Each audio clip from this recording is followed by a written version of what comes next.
Hello there, people of the internet. We're out here on a public gun range. You might hear some gunfire in the background and probably gonna hear some wind noise. Looks like we've got some weather coming in. But I got a couple of old guns here with me, and these old guns are kind of indicative of a certain time period where people were here. Let me see if I can get a better light angle on us, where countries were concerned about their soldiers burning off a whole bunch of ammunition. Getting ammunition to soldiers in the field was a much more difficult process as well. Like, for example, let's say it's, I don't know, the 1880s or so, and you're 40 miles away from your fort, and you're out there shooting at whatever it is you're shooting at. You run out of ammo. Well, you are now completely unarmed out there many miles away. Or did I say 40 yards? I meant 40 miles, like 40 miles away from the fort.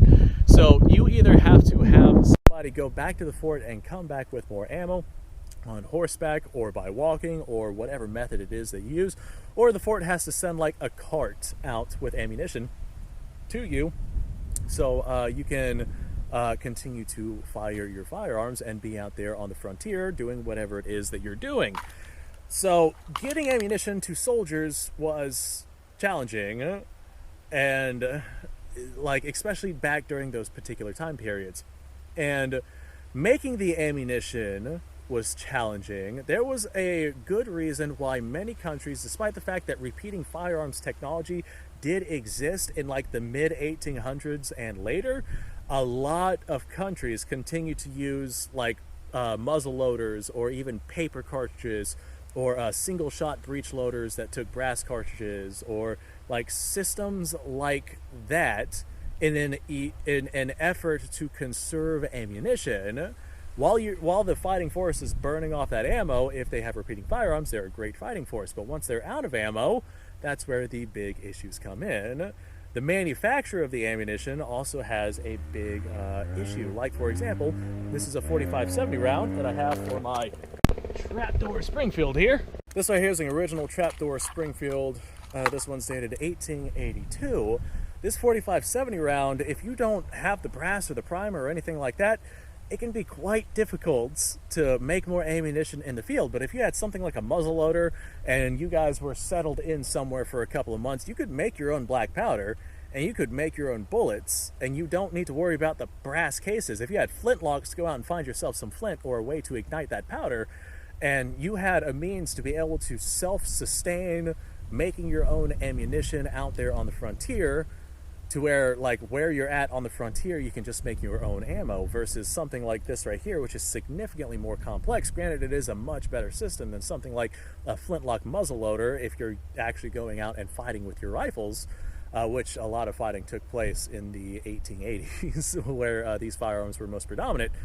But something like this ammunition right here, this was much more difficult to get going and keep going and to manufacture. Like, you needed actual machinery and whatnot to be able to make this stuff.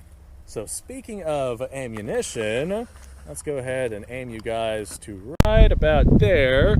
I'm gonna go ahead and send around a 45-70 downrange, and we will see where we go to from there. So this right here is a good example of a single shot breech loader from a country that wanted to keep their rifles single shot in an effort to conserve ammunition. And we'll talk about that a little bit more here in a second. I'm going to aim at that, what is that? It's like a muffler for a car. Well, I hit it. It looks like it went right through and completely destroyed whatever was behind it. So after you fire your one shot, you then have to open up your breech and you have to reload, one shot at a time through your rifle. There were, like, during the time periods where this right here was being adopted and other later versions and technologies and whatnot were being adopted by the United States, they were all single shot breech loading firearms, despite the fact that there were repeating firearms that were coming out at this time.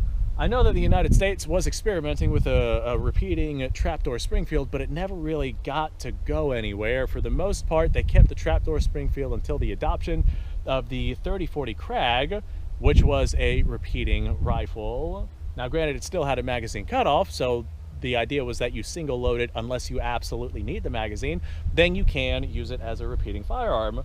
But there were a bunch of countries out there that came out with bolt action rifles that, well, a lot of them did have that magazine cutoff, but the idea was that you had the ability to use repeating firepower if you need to. This is a Steyr 8890. This is one of the rifles that I have out here with me today. It's a really good example of exactly that. Whenever these were being adopted, this right here, this is actually a pattern that came out in 1886. I'm not sure if I think it was 1888 where they adopted the Mannlicher style magazine, or it might have been 1888, maybe 1890, somewhere in that time period. But anyway, we see repeating firearms, like actually we see them really starting to pop up during the Civil War, but the United States continued to use single shot breech loaders just because of that worry of not wanting to burn through a bunch of ammunition. And I definitely understand that. This right here, this repeating arm, definitely burns through ammo a lot faster than a single shot would if I had the clip to go inside of the magazine, which I do not. So this is a single shot rifle right now, I guess, but like hopefully you guys understand the ideology that this right here would be a repeating firearm if I had the means to make it repeating. I will definitely look into getting my hands on one of those clips. As a matter of fact, I have a couple of them. They're just at home, and the clips at home don't really help me out here on the gun range. So this right here is a good example of a repeating firearm that would burn through a lot more ammunition. And during the time periods where you had to lug ammunition out to your soldiers by like a cart or something, there we go. This right here is kind of like an old rifle, and the ammunition is handcrafted. There we go. But this right here being an old firearm, this is an original from 1888. I'm not quite sure what year this right here was made. But 150 grain bullet, that was a black powder loading.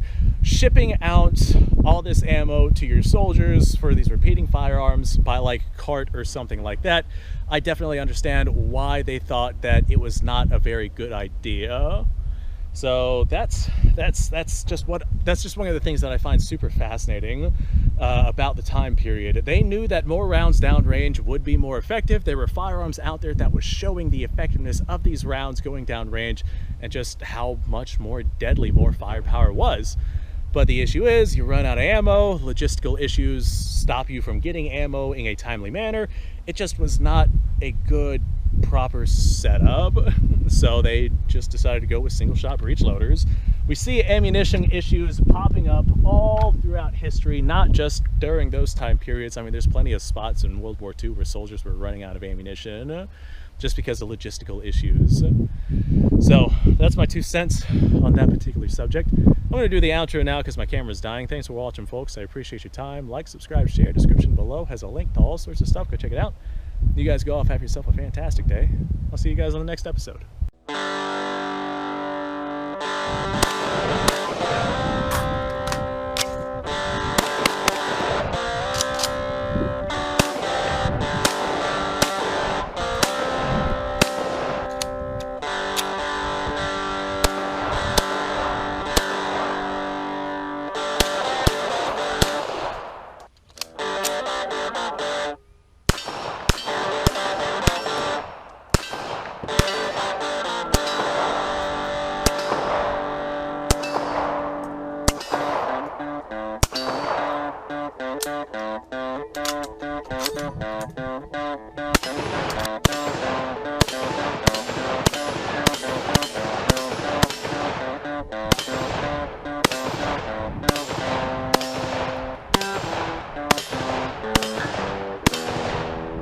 Been a little while since I've done this.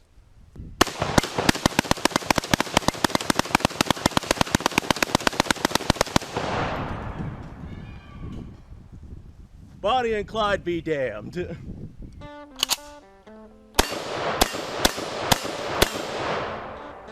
Poor man's Gary.